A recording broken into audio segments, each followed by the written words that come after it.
အားလုံးပဲမင်္ဂလာပါဒီနေ့သဖို့ရွေးချယ်ထားတဲ့ပွဲစဉ်ကတော့အင်တာမီလန်တင်းနဲ့လီဗာပူးစင်တို့ရဲ့ပွဲစဉ်ပဲဖြစ်ပါတယ်ဒီပြည့်လက်ထက်အင်တာမီလန်တင်းဟာရန်ကြီးမတည်ငြိမ်ပေမဲ့အသင်းရဲ့ဖောင်တိုင်းလှုပ်ဖြစ်နေသေးဖြစ်ပါတယ်။လုံငါးနဲ့ formation ကိုပနိုင်တဲ့နီးပြအင်တာမီလန်တင်းမှာနေရာရလာပြီးတန်ကြားစာပြုနေလည်းဖြစ်ပါတယ်။ဝိုင်းရန်ကလေးလူအများစုနဲ့ဖွဲ့စည်းထားတဲ့ကွင်းလယ်ဟာကျစ်လစ်ပြီးတသက်တဲ့ကစားပုံနဲ့ဆွဆောက်မှုရှိကစားနေတာပါ။ဝိုင်းရန်ကလေးလူတွေဖြစ်သလိုဗမာအဖြစ်တကြီးပဲအများစုနဲ့ဖွဲ့စည်းထားတဲ့ကွင်းလယ်ဟာတခါတရံဖြူဖြူကွင်းမို့ကိုလွယ်ကူနဲ့ခွင့်ပြုပေးရတတ်ပါတယ်။ချန်ပီယံလိမှာပလေအောက်ကစားခြင်းမှုဆိုရင်တော့နိုင်ရရှိဖို့လိုအပ်နေရဖြစ်ပြီးပွဲရောက်ကစားနိုင်မှာလည်းဖြစ်ပါတယ်။နောက်ပွဲတွေမှာစစ်ကြောကစားဖို့ဆိုရင်တော့ဒီနေ့ပွဲမှာနိုင်ရရှိဖို့လိုအပ်နေရလည်းဖြစ်ပါတယ်။ဒီဘောက်တင်ဘက်ကိုကျွန်တော်တို့ချက်သွားရအောင်ပါ။ဒီပြရဲ့ဒီနေ့ရာသီကစားပုံကတော့မိကုန်းထုတ်စရာဖြစ်နေပြီးတနေ့ရုပ်ဘောက်ကိုအခုချိန်ထိပြေချလို့မရနိုင်သေးဘူးဖြစ်နေပါတယ်။သံသမတိဒီခေါ်ထားပေမဲ့ဒီပြရဲ့ကစားကွင်းနဲ့အမွင်နာပရီးမီးယားလိမှာရုန်းကန်ရတာတွေကြောင့်ထင်သလောက်ပုံမလာခဲ့ဘူးဖြစ်ပါတယ်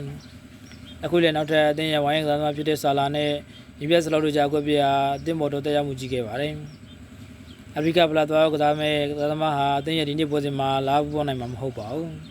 ။ဒီပြအနေနဲ့ရဘပြဿနာကိုစိတ်ရရခဲ့မှာပဲအခုတောင်မှတက်စင်ရအတွက်ကစားသမားတယောက်ကိုထပ်မံဆုံးရှုံးလျက်လည်းဖြစ်ပါတယ်။ဒီဘောက်တင်ဟာနိုင်ဝက်ပြန်လဲရရှိဖို့လိုအပ်နေရဖြစ်ပြီးဒီနေ့ပွဲမှာခက်ခဲနဲ့ပြန်လဲရှာတေးသွားနိုင်မလားဆိုတော့စိတ်ဝင်စားစရာပဲဖြစ်ပါတယ်။သုံးသက်ချက်အနေနဲ့ကတော့ကွင်းလဲအတားမှုနဲ့ပွဲကိုစုမှုစူးစမ်းလာမဲ့အင်တာမီလန်တင်ဟာဖီယာရီအောက်ကနိုင်ဝက်ရရှိဖို့လိုအပ်နေတဲ့လီဗာပူးတင်နဲ့တွေ့ဆုံမှာဖြစ်ပြီးအမန်ဆိုင်နဲ့တင်ကိုရီမြူတီရနိုင်တာကြောင့်ဒီနေ့ကိုဟာကိုပေါင်းထက်အကောင်းဆုံးချုပ်ဖြစ်လာမှာပါ။